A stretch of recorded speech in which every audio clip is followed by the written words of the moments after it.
તમે બધા કાન ખોલીને સાંભળી લેજો. મારી બૈરીએ એના પપ્પાના ઘરે બહુ ઘરના કામ કર્યા. હવે એ અહીંયા કોઈ કામ નથી કરવાની, બરાબર? તમારા લોકોથી થતો હોય તો કરજો, નહીં થતો હોય તો આપણે કામવાળા માસી રાખી લેવું. દીકુ તું રડ નહીં, આપણે પ્રેમ કરીએ ને ત્યાં લોકોથી જોવાતું નથી એટલે કુંજરાયા કરે. ચાલ તારું માથું દુખતો હોય ને ત્યાં તને માથું દબાવ્યા પૂછો. લગ્ન કરો ને તો બૈરાની ફૂલ સેવા કરવાની, બરાબર? પગ દબાવવાના ટાઈમે ચા પાણી નાસ્તો હાથમાં આપવાનો, બરાબર? એને કંઈ આપણે હું મજૂરી કરવા લાવતા છે?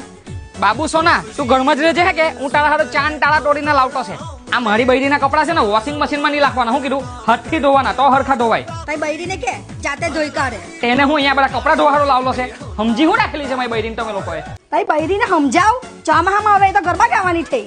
અરે તને કેટલી વાર કીધું તારે રૂમમાં રહેવાનું, રૂમની બહાર નહીં આવવાનું. ખોટું પાહું કોઈ જોઈ જાય તને કામ હોપી દે. તમે લોકો ઉભા રહો, હું બૈરીને પગ દબાઈને આવ્યો 5-10 મિનિટમાં. અરે એસીમાં બેહી રહેવાનું તને નહીં દેખાય? મારે પિઝા ખાવા છે. અરે દીકા પહેલા કહેતી હોય તો તું. હલો ભણા, આ તારી મામી પીઝો ખાવાની થયેલી છે. આ ફૂલ ચીઝ ને પનીર ને બધું લાખલું હોય તેવું લાવો મોઘામાં લઈ આવો.